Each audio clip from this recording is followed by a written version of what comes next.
Howdy, folks, and welcome to the Hunting Stories podcast. As usual, we have a phenomenal episode for you today. In fact, today is episode 99. Technically episode 100 if you count in the bonus episode, but we got a great guest, someone that I respect a lot in the industry. Today we're hearing stories from Aron Snyder of Kifaru. So first off, I want to thank Aron for coming on the podcast. He's a very busy guy. I think I actually grabbed him right before he disappeared for a few months into the back country. So pretty happy that we were able to connect. So thank you, Aron, again, for coming on the podcast and sharing some of your favorite stories. To listeners, there's one more week to enter our contest. Please do that. Check out our Instagram. Let's get this thing kicked off, man. Let's let Aron tell you some of his stories.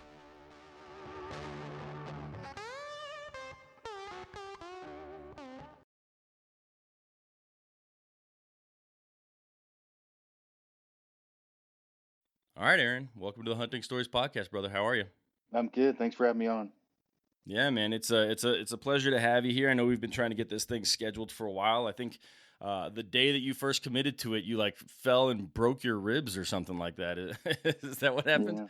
Yeah. Well, I dislocated a rib and separated the meat between the ribs, and then I had a blood pocket between my chest plate and my heart, I guess, which sounds probably quite worse than it was, but it wasn't good. And then I was going to British Columbia to work up there for 5-6 weeks, so I was trying to get that healed up before I left. But there's actually a video they did after the fall where I was kind of rolling around like an idiot, which yeah, good to have friends like that.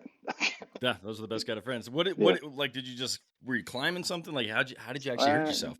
No, we had big packs, or I say big, I mean they were like 50 pounds, but we were at a boulder field beside the lake Okay. when we were leaving, and one boulder rolled over, and not a big deal. Hopped to the next boulder, that one rolled. Hopped to the next one, that one rolled, and just increasing momentum. And then when the last one rolled, I just couldn't snap my feet enough to get onto the next one, and I just basically impaled my my heart into a football like cone boulder. The boulder was the size of a stop sign, but the top of it was like that. I was actually overall pretty lucky. I could have, if one arm wouldn't have caught to do kind of a push-up, I probably would have broken my orbital or my nose or something, because my face just grazed a rock when I was able to push off. So crazy. Those boulder fields are brutal. I know your buddy Chris Rowe. I had him on the podcast, and he told the story about jumping in some boulder fields and was just like, "What the hell am I doing?" Like felt like he was going to die all of a sudden. But let's take a quick step back, Aron. Why don't you introduce yourself so that people know who they're going to be hearing some stories from today?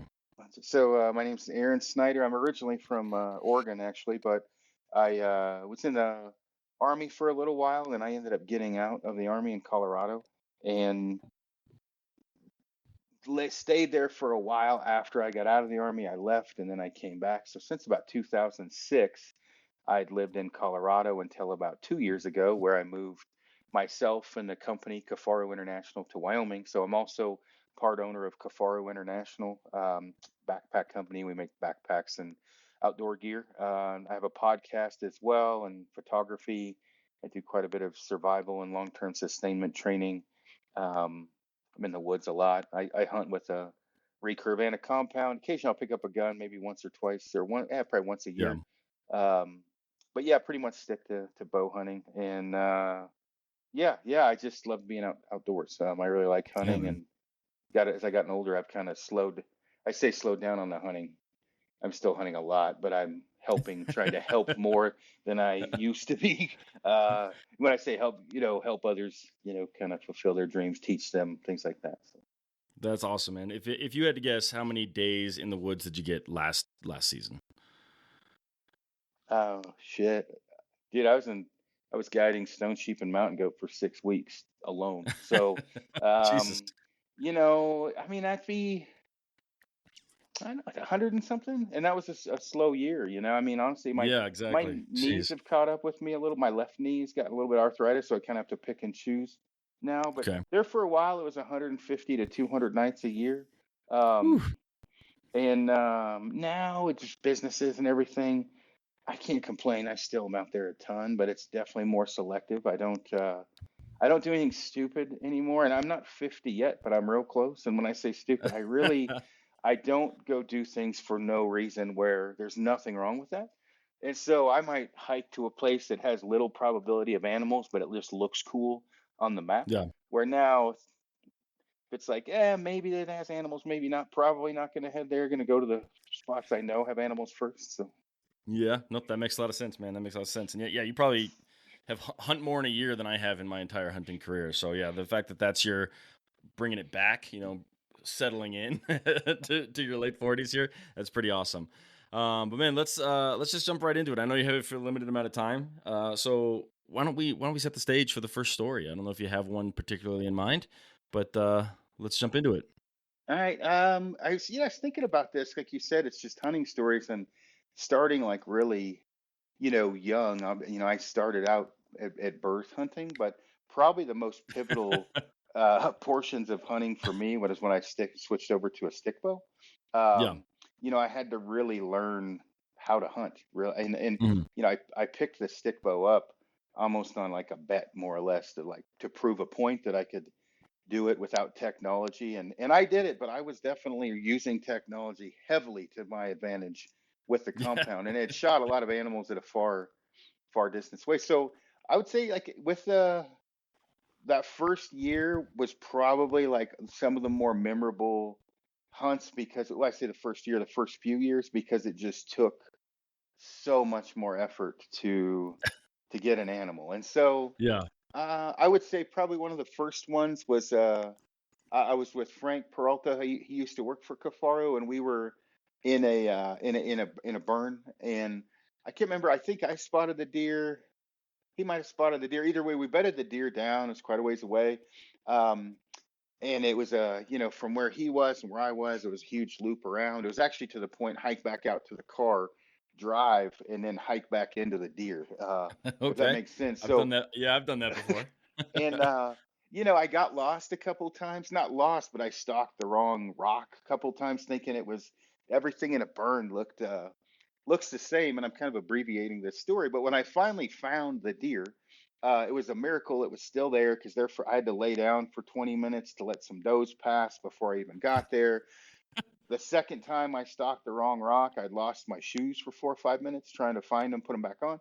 So when I finally got to the deer, while the story really sounds cool because I shot it at just a few feet away, it was kind of a can I cuss? Yeah, yeah. It was Cuss kind of all a you want, man. clusterfuck, right? I mean, really, Yeah. the end of the story makes you sound like a superhero, but everything up until that point, I was kind of fucked up because I've getting lost, stalking the Yeah. wrong rock and everything else. So when I finally found, it's tines or whatever, it was one of those things where I was like, holy cow, I can't, I'm gonna have to wait and try to shoot this thing when it stands. And will I even be able to see it when it stands? Because I could barely see the tops of its tines from this rock. It's like maybe 20 yards away, and so we were getting pretty good wind gusts.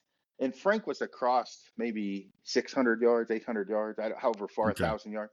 Um, and so every time the wind blew, I just took a step. Well, it got to a point, I'm like, hell, I'm going to be feet from this thing. I'm not going to be able to shoot it. So I got to the boulder it was bedded below, and yeah, and I got on top of that boulder, and my broadhead was pretty much even with its horns when I drew back. And I mean, I don't know. I would say it was about 5 feet away, but yeah, I mean, it was a body length away, a human body length, give or take. So, and that that's probably it maybe have been a little bit closer than that. Um, Yeah. but yeah, I shot it straight down at a few feet away, and that was like my first mule deer with the stick bow. My second big game animal. I've been getting my butt kicked hunting elk, and so that was like a not really. It didn't give me a warm and fuzzy on shooting ability, but definitely stalking ability. And I was just thinking, Yeah. wow, this is getting that close to something. And it was a 3.5 year old deer. And honestly, I probably, age wise, a deer that I probably normally, maybe wanted to shoot a 4 year old, but 3.5 year old deer. I was super excited. Not a bad Just happy to scoring get that deer. Just, first natural or that first kill with that bow, right? yeah, just the whole thing was insane. And so that kind of transitioned. I got that animal on the ground, and not another week later, I ended up going back elk hunting and got my my elk, and I think it's just you have to work so much harder for stuff with that stick bow. That's one of the more memorable hunts. Yeah. Well, how far did that deer run, or did you just pin it to the ground and did it expire right there? Nah, probably made it 50 yards. It 50 yards. wasn't the most ethical shot, I would say, because of the angle that, some people would probably poo-poo on the shot, but it ran about 50 yards, and actually blood squirted out of it and hit me in the leg, and the broadhead actually drug on my leg, my cuff of my boot leg, like, low when it ran off, sticking out of it. So like when it took off, the arrow was like sticking out, and it actually had hit my leg and cut No my way. pants. So yeah, it was pretty God, crazy. that could have So been real bad if it had gotten you a little bit higher and actually connected with your leg, man.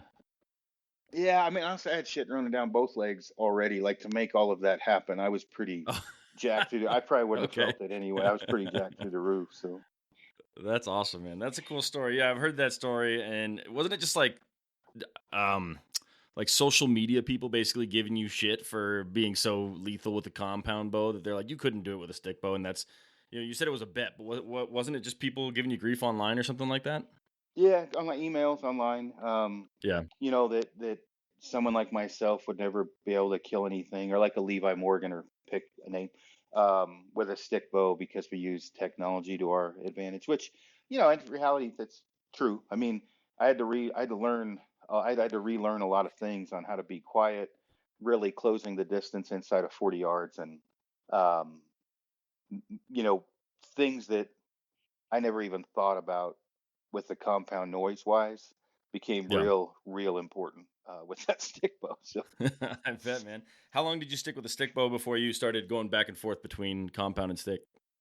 so I went to the next year, which is probably my next story. I went to the compound in 17, and that lasted a few months. And then I shot into 2017, 18, 19, 20, 21. Yeah, in 21 with a stick bow, and didn't really go back and forth other than doing some gear testing. And then Okay. the last year or so, I shot a compound 2 years, I guess, and then recently just picked up a stick bow again. The way my brain works, I have to constantly be challenged, Yeah. right? I have to, whether that's setting up ultra long range compounds, right, or getting super close, my brain just has to be having fun, and that may Yeah. be a massive change from one weapon to another. But on that note, I was with a guy in Alberta the next year, and this was kind of a pivotal. I went back to a compound. I'd shot a big mountain. I'd shot a bunch of stuff for the compound, big mountain goats and deer, whatever. And I was in Alberta, and I was hunting with a guy that had a stick bow. Um, and at Good Hunters killed a bunch of shit. He owns an arrow company. It's Brian Broderick. He owns an arrow company. And Okay. he, that day, I had been dropped off with a dude, stalked in, found some deer, jumped the deer up on purpose to get him out of these cattails, ran out to like 88 yards, shot the deer, first stalk, killed it. Kind of anticlimactic, and pretty much what everybody said, use technology to my advantage.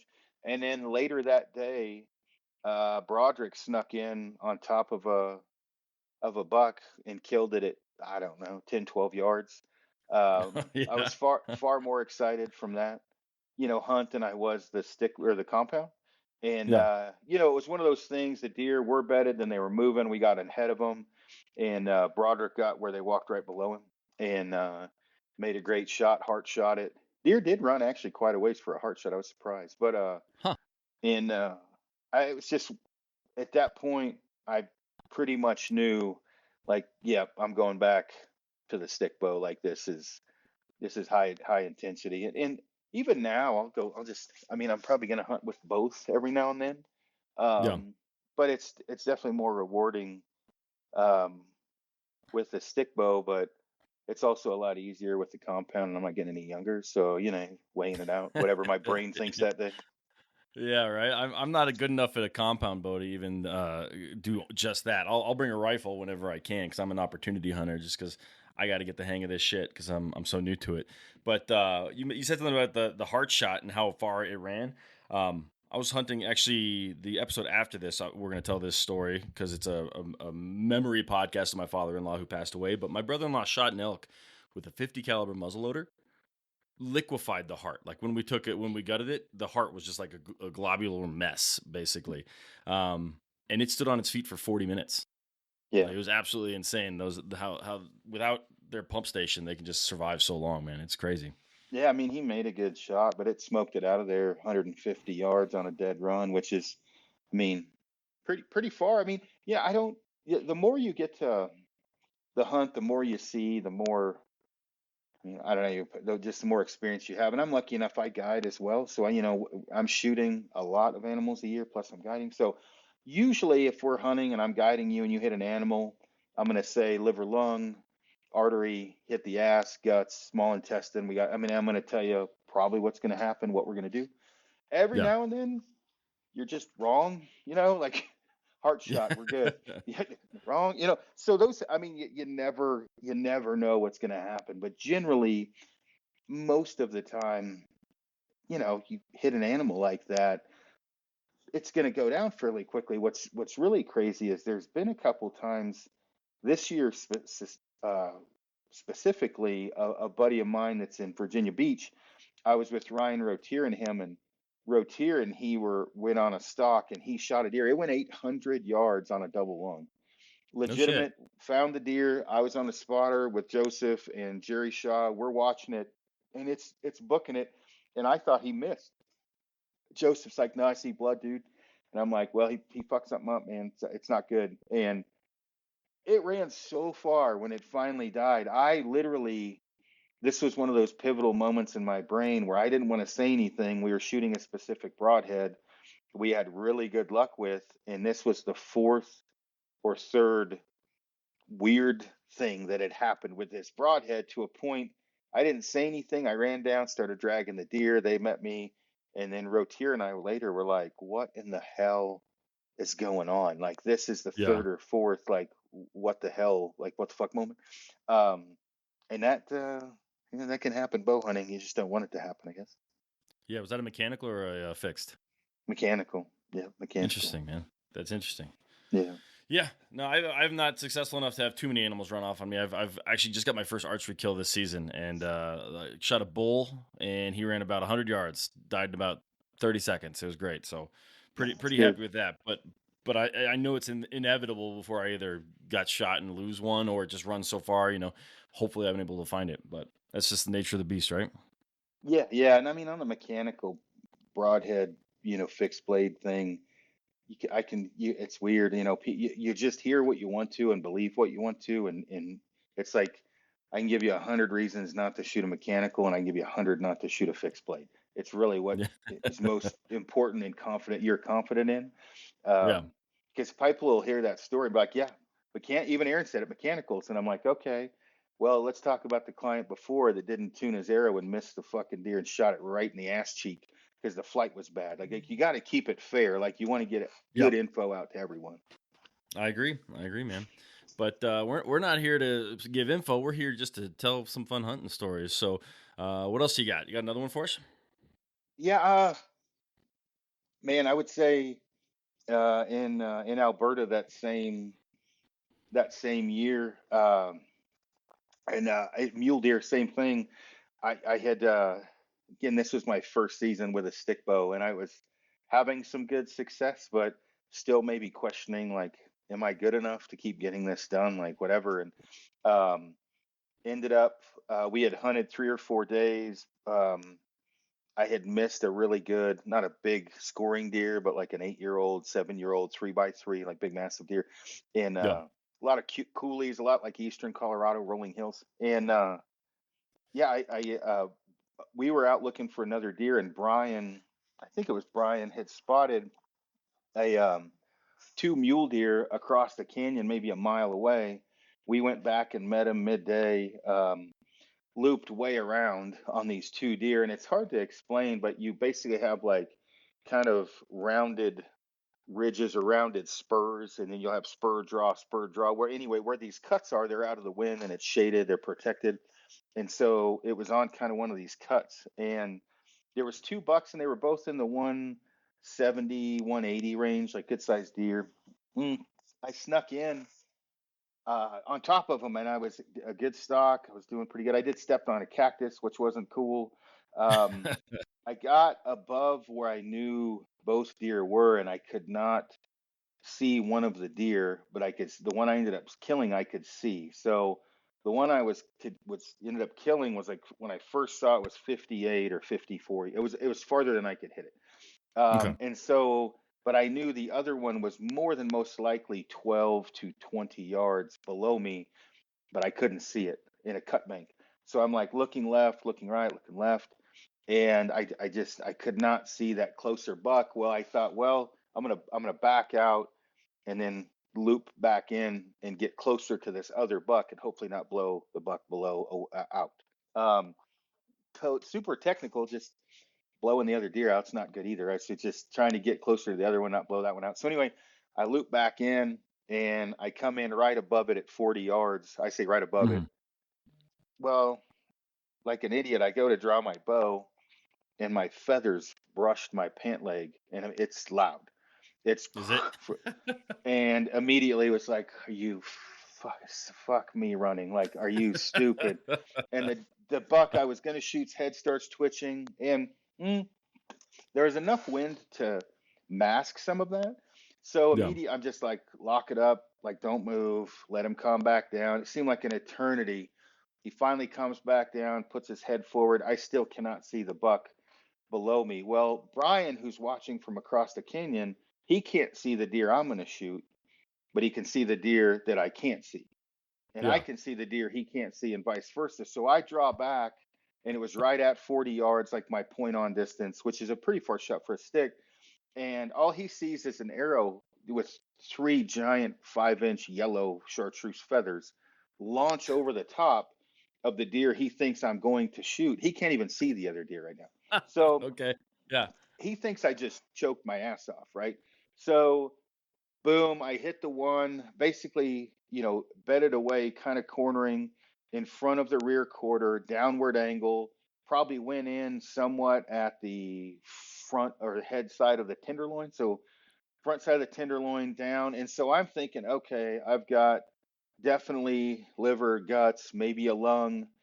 That deer's dead. It blows out of there and runs. And the deer in Alberta are just tougher than deer I've ever seen.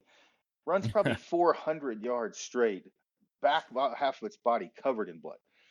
And No shit. it's going up a draw and it looks back and it's one of the weirdest things, like looks back like glaring like at me, like who just did this shit to me, and then just walks up this draw. Well, I'm with Jeff and I'm like jacked up pretty good, but he can tell that. So he's like, look, I'll drive around to where the deer I just saw it. You walk, see if you can see anything, mostly, to get me to burn some energy. So I get over there and I can see blood, good blood, where Yeah. I hit it with a 2.5-inch tree shark or a 2.25-inch cutting diameter tree shark. So a fixed blade that looks like an axe, right?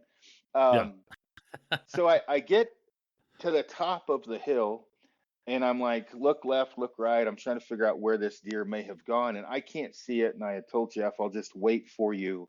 Once I get there, don't blow it out.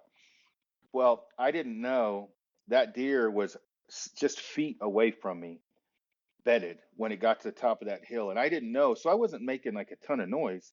But, Yeah. I got up there and sat down because I couldn't see it. Well, it had got out of there when I had first got to the top. Well, all I can hear when I'm at the top glassing is this, and I'm thinking it's Brian trying to get over the fence, like, and I'm like, dude, be Yeah. quiet, man, and and I'm like saying be quiet, like literally, I'm like, Jesus, dude, shut up. Well, no, it wasn't. It was the deer trying to get under the fence. So I see Brian coming to me, and he's pointing, and the deer was trying to go under a fence, but it had an arrow sticking out of it, so it wasn't doing great, right? And so I was like, holy Yeah. cow. So anyway, that deer, and it was crazy because it was stomach and liver, how tough it was. And it ended up betting 4 times in a row, coming out of that draw, going to the top, booking it, doing a giant bootleg or button hook back to whatever you want to call it, where I had originally shot it. And No shit. I ended up just getting lucky. Jeff went and met up with me, and he was like, "Hey, you fucked up. You blew the deer out, but go find it and kill it. Don't screw this up again." I'm like, "All right, cool." Like semi-serious in my laugh. So I got lucky. The first coulee I looked in, he was bedded there in some tall grass, and I low crawled up and I put another arrow in him at, I don't know, whatever it was, 48, 38, whatever it was, yards. He stood up looking at me, and I just buried it in his chest, and then tipped over and ended up being one of my largest mule deer. So it's a pretty crazy story. That's so crazy. So how far, when you got to the top and you started glassing, how far was he from you? From like where I blew him out from. Yeah, yeah. When you were like, Shit, you didn't 15, realize what the noise was. 15. Oh, so when he first had bedded, which I didn't know, he was like feet from where I sat down to glass. He was just a Okay. few feet over in a big cut, right? So when I say a cut, there's a lots of like terrace, stair step, shale type. I guess it'd be limestone kind of rock, and Okay. he had bedded just not far away. So as I went up there, he took off, and I saw him probably 200 yards down in the bottom. Um, how far he was when he was hitting that fence. And then Okay. I probably killed That's him 450 yards farther away than that. So by the time I said and done, he'd almost went a mile with a that's two and a crazy. quarter inch fixed blade broadhead going through him. And when you tell, like, I mean, we all tell hunting stories and some of them get exaggerated. Some of these stories I probably should exaggerate a little more. Like, this was truly, like, all of this was like, to me, like, how is this deer still living? I hit Yeah. it literally with, if you've seen a tree shark, it's as wide as a Copenhagen lid and as tall, probably taller. Yeah. And I was shooting a 590 grain arrow. And the reason, like, to me, it's like, okay, I missed the artery by the tenderloin, but I definitely hit some small, large intestine, or some stomach, maybe some small, large intestine, definitely liver, and some other goodies. And it wasn't like when I first hit him, I blew him out. He just ran 400 to 600 yards, whatever it was, across the canyon. So it's pretty crazy. So yeah, that was definitely one of those memorable memorable stories. So That's crazy. I'm surprised with the cut that big and how far he ran that he didn't like open up more and just like start having his guts fall out. I mean, this year I hit a deer we didn't find until months later. Scotty did. It's probably 150, maybe a little over that whitetail, and Hmm. I hit him with a big mechanical, and dude, I mean, it ran straight across because I was in a big field, so it couldn't just bed down in this field, right? It had to get to trees, Yeah. tail spinning in circles, helicopter, and it's not, to me, it's not giving the stomach vibe, it's giving the liver vibe. It's got its head up a little bit more. So I'm like, all right, this thing's done like dinner, no problem. And we didn't find that deer, and we found it later piled up on a fence 800 yards from where we were at. Now we bumped it. I bumped it. We went out that night because we didn't want coyotes to get it, trying to do the right thing. So we waited, Yeah. quite a while. Went out real late at night. Just pulled the truck over there. Came in with headlamps where we saw it go in. Didn't find it. Came back out. Next morning, Scotty found blood. We bumped it, and that deer went a long ways with a 2 inch hole in and out, through and through. So it's That's pretty crazy. amazing what those. I don't think people realize what a animal can do when it wants to do it. Yeah. It's like you see those video pictures online of like deer that are just like missing giant chunks of their back and they're just chugging along, man, just living. Oh yeah. Mm. It'll definitely wake you up to when you're feeling like good about a blood trail of like, we should find this one, look at the blood trail.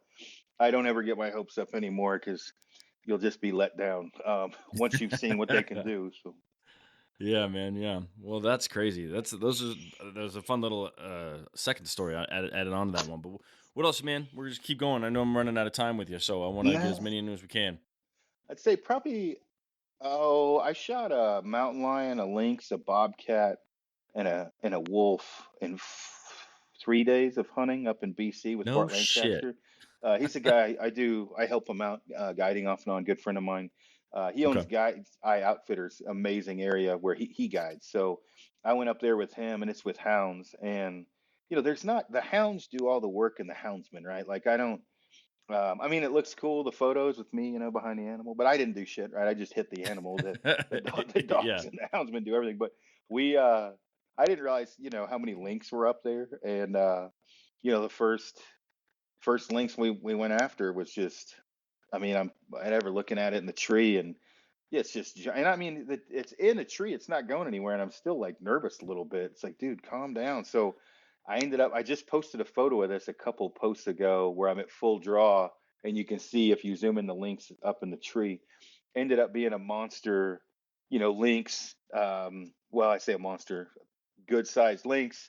Another day later, shot a shot a bobcat. That was really hard because that was like a 40-yard shot. It was on a cliff, and then it was way in the very top of a tree out off of the cliff. So I'm like Jesus. launching arrows, whatever. It took 5 shots to kill the fucking thing. And then the next day ended up, no, 2 days later. So it was 4 days because the next day we were on a giant cat. We ended up walking a long freaking ways. Didn't get on the cat, got dark. And the next day, Bart's like, I think I know where this cat's going to be. So ended up getting on that cat, giant tom. And one of the larger toms ever shot with a recurve, which is cool. And I say that I never had it professionally scored, so I shouldn't say that really. Technically, to like the kind of the stuck up the Pope and Young, Boone and Crockett people, you should never say that if you didn't get it scored. So it is a really big cat, whatever it Yeah. scores. From the So I'm people you like, were with that see a lot of cats, they're like, "That's a big ass cat." yeah, That's yeah. the Let me score you got. threw a quick tape on it or whatever. So uh, I'm like in hog heaven, and we're like, well, dude, like let's try to shoot the 4 or 5, which means also a wolf and a coyote, which honestly with a stick bow is almost impossible. So, driving down the road, and we were by a big ranch that borders his property. There's a dead cow carcass there. Pack of wolves took off. I had forgot I had missed the alpha, which Bart reminded me of this year. I just remember making the glorious shot. I just don't remember missing the alpha male. So I literally rolled out of the truck, like jumped out of the truck while I was driving, threw a round in, and this is out like in the middle of nowhere. So go to get a bead on it, can't, run up a little bit, drop down, shoot twice, I guess. I don't even remember missing twice. That's how pumped up I was. And then the ones like lined out, and it was still 100 and some pound. Not, it was a big cat. You could, or a big dog. You can see. I don't, those 150-pound wolf stories. I hate to see what that would look like because this one was probably 115 pounds, maybe Yeah. 120, and giant. And I'm shooting a 308, I think is what it was, and just through the crosshairs above its dome, canoed it, hit it right in the back of the head, blind shithouse luck, rolled it. And Bart's like Oh freaking shit. out. He's like, fucking rolled it, dude. And so we went, which I ended up, that was the same gun that I shot a grizzly with. I was trying to shoot a grizzly with a stick bow, couldn't get it done, and they were going to ban the grizzly hunting. So I grabbed a rifle, which I didn't mind, but I ended up shooting my grizzly and that wolf with the same rifle. Now, and the one thing like that is not one of those stories that is, I didn't do anything like heroic. There was no death defying. That was just cool to watch dogs work predators with a good houndsman. Yeah. And then also a learning lesson for me of, to remind people that look, predator hunting, specifically lions and lynx and bobcats and wolves, needs to be monitored and hunted because dude, we had like lions eating lynxes and lynxes eating lynxes. There was like, you know, that we were up there that entire time. I never saw a moose. Saw wolves, saw mountain lions, saw Yeah. lynx, saw bobcats, and never saw a moose. So that's a little bit scary, but yeah. Yeah, that's the future of Colorado right now, right? They're trying to get all the cats banned from hunting. Yeah, Question about a yeah. lynx. I'm really not even very familiar. How big is a lynx compared to a bobcat and a cougar? Like, where does it fit in between? Um. So I wouldn't even compare it to a cougar because a cougar is like 100 to 100. A big cougar is 150 plus Yeah. pounds, where a big lynx is like 35 pounds, I'd say. Okay, got it. So it's a small little cat. All right, cool, man. Yeah, that's an amazing story. I've, you know, killing that many critters in such a short span of time. I can imagine that'd be a pretty memorable thing for you, especially trying to complete the whole set there. Did you get a coyote or no? No, I missed one, and I get reminded of that a lot with the running left to right, just basically winging bullets at it. Some people Yeah. might say it's a fucking coyote. Who gives a shit? So I was like winging bullets out of it on a dead run with a 30-mile-an-hour crosswind trying to hit one. It was 150 yards away. Yeah, I think like some of the hunting stories, and I've, there's a few people that like somebody's always saying something about I mean, I've just been lucky, right? I mean, when I say that, meaning people are, oh, did he fabricate a story? Did he whatever? I've just been really lucky. Like the cats. I didn't go up there and like rub two sticks together and say like the lions. I mean, the dogs were there. I was just lucky enough to be there and the pieces fall in the right place.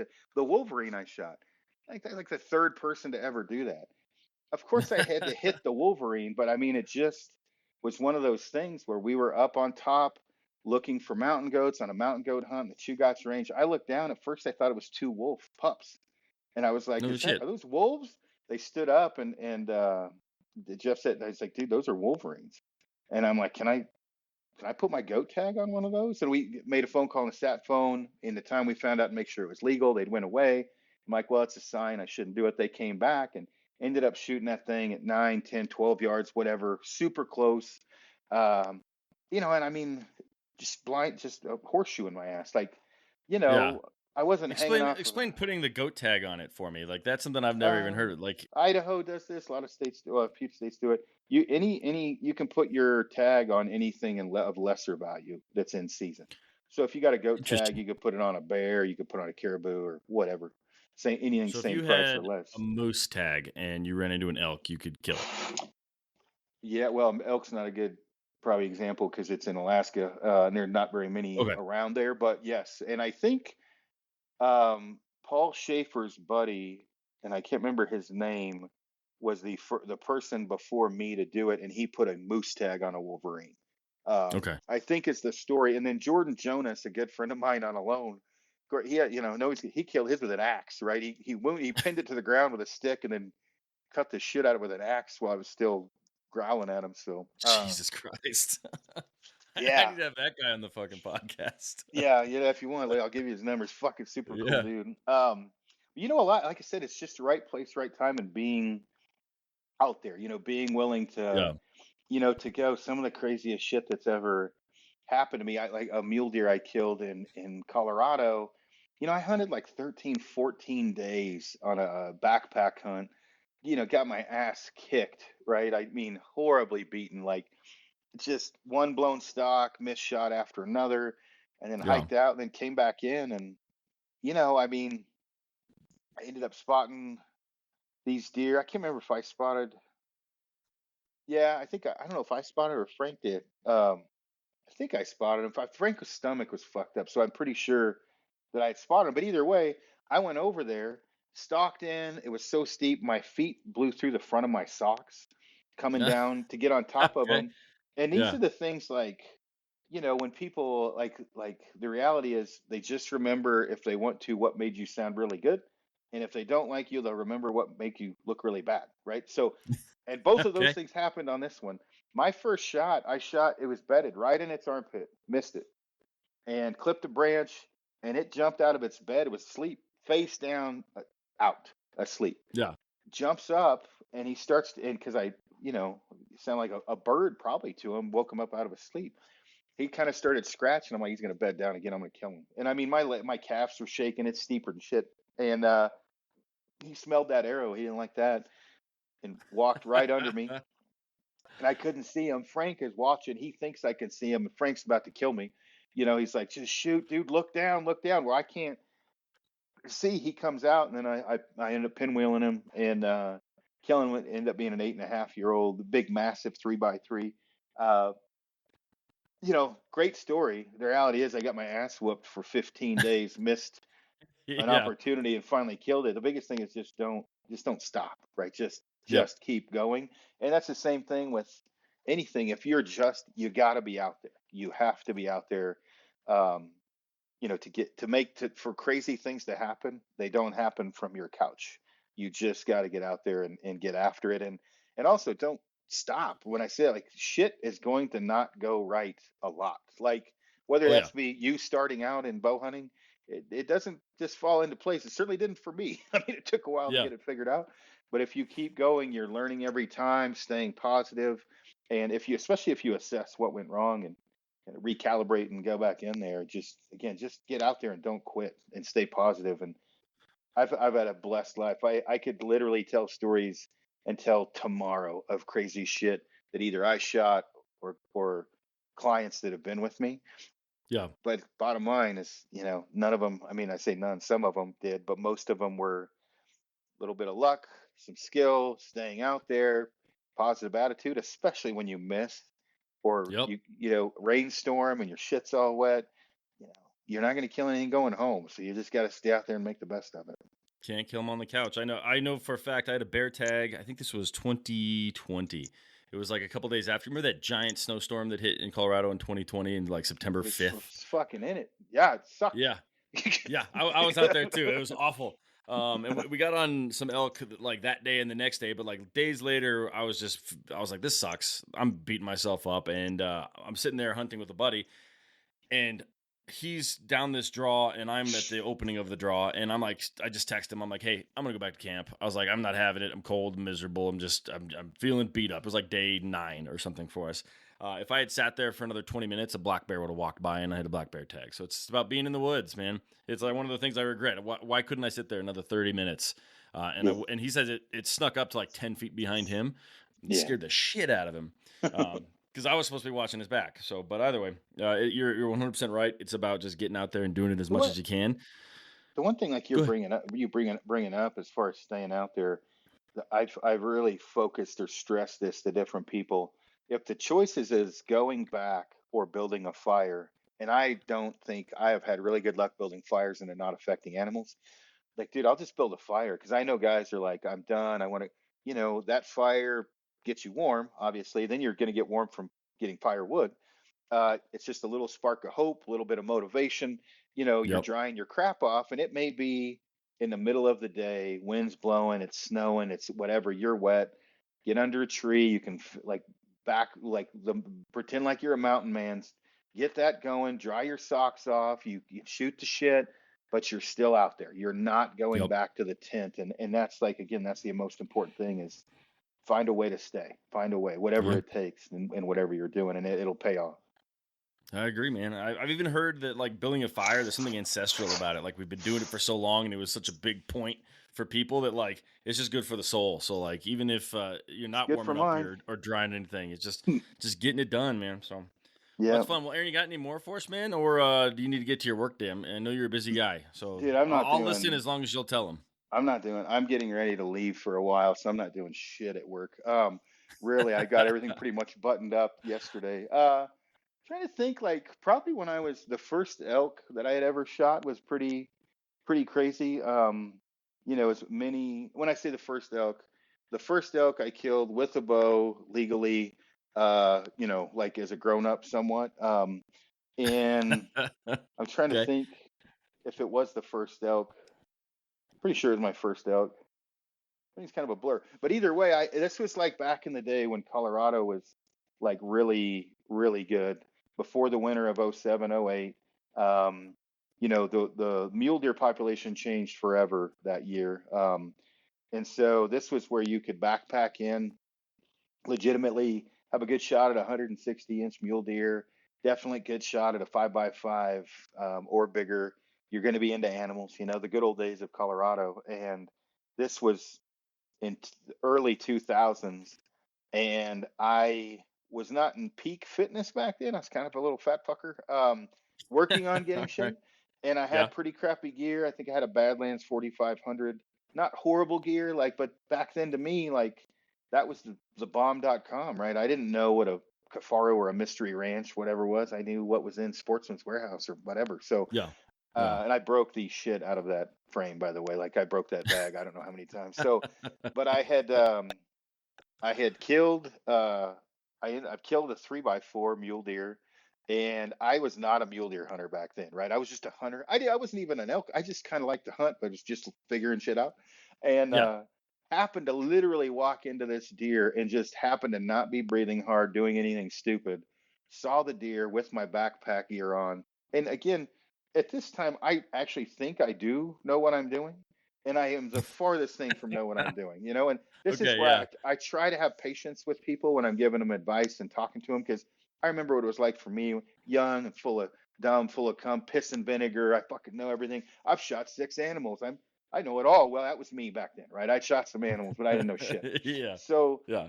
I shot this deer, got lucky, and so now I'm like, I really am just learning backpack hunting at a higher level. So I'm trying to get the animal out.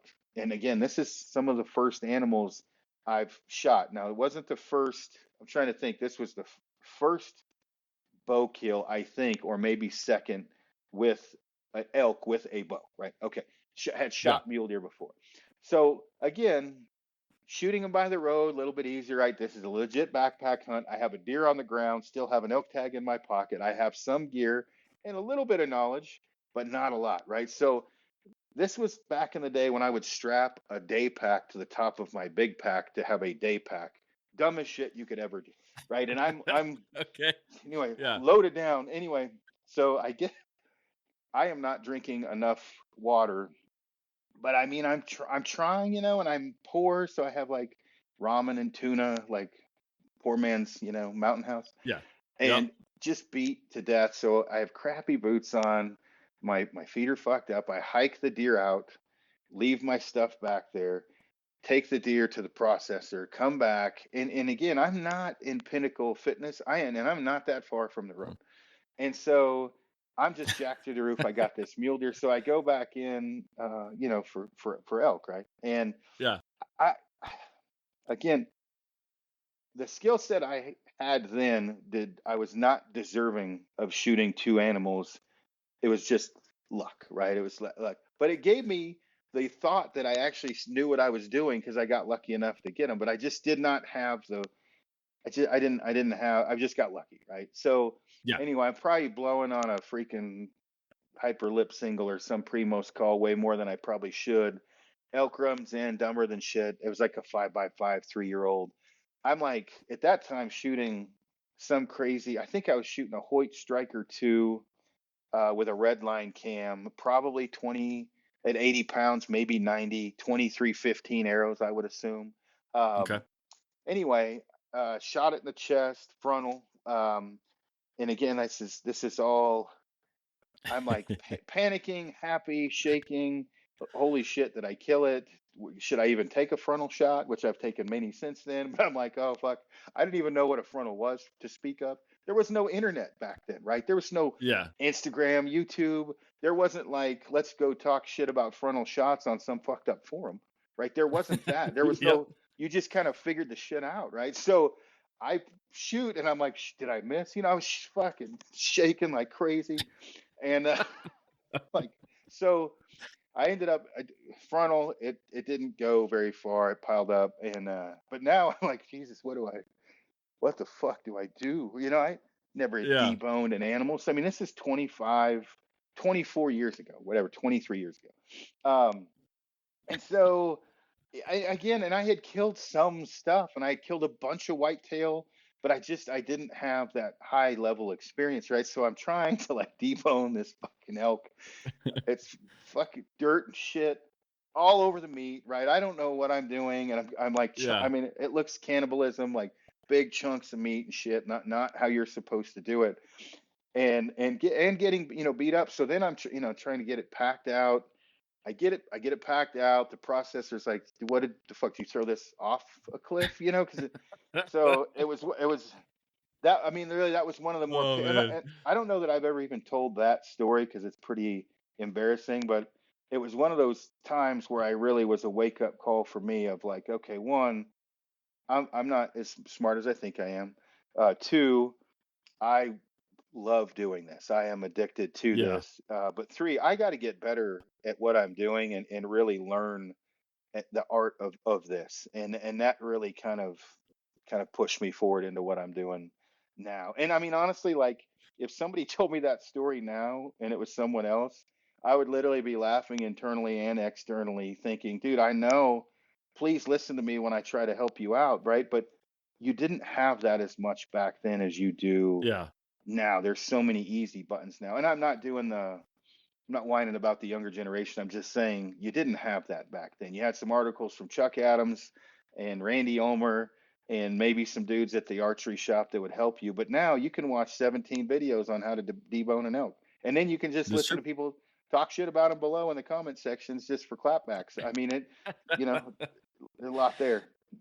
Yeah, man. I'll say that, you're right. It's definitely a lot easier now, but I still do think that every hunter has this story of their own where they went out maybe a little bit too confident and, the woods put a little bit of learning on them.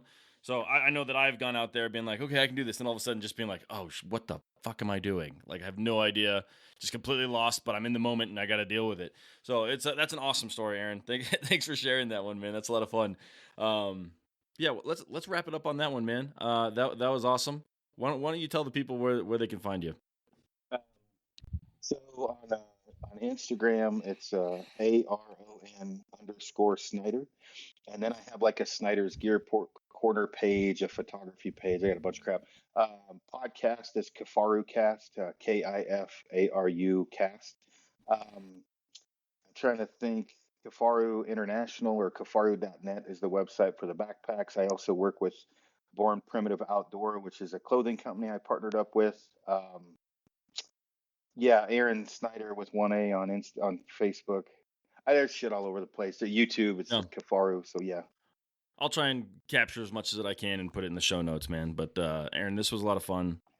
Thank you very much for coming on the podcast. Sorry for hounding you for a couple months to get it done, but honored to chat with you because I think I've been listening to you for a while, and I like that you are just like unapologetically yourself. And I think we need more people like you in the hunting industry that aren't just trying to like get likes. I think that that's the draw to you, is that you're exactly who you are. So thank you.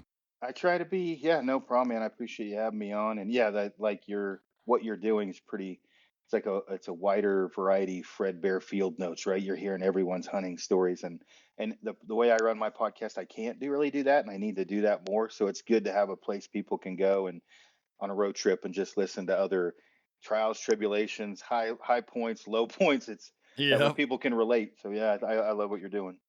Yeah, man. Yeah, let me ask you this. I know you're buddies with Luke Cadillo. Have you heard his story about being full drawn in Elkin when he shits his pants?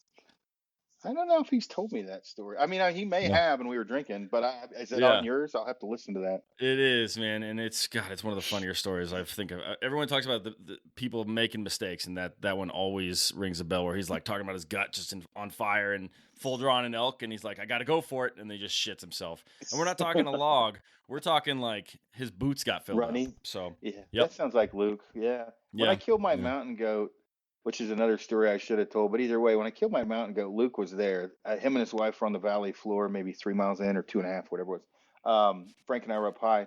So my wife and him hiked up to us, and we were cleaning it, and his stomach is weak, so he was yakking and gagging. Well, there's no trees. We were at 13,000 feet. So my wife looks back and she can see part of Luke's ass cheek. He's shitting his pants damn near. He's pooping like just a few feet above her, behind all of us, behind a rock, because he can't hold it in. So yeah, he's a fucking nut. He's awesome. yeah. That's funny. Oh man. All right. Well, Aaron, thank you again, man. I really do appreciate you, and hopefully we'll have you back on again soon to tell some more stories. Yeah, anytime, man. Take it easy.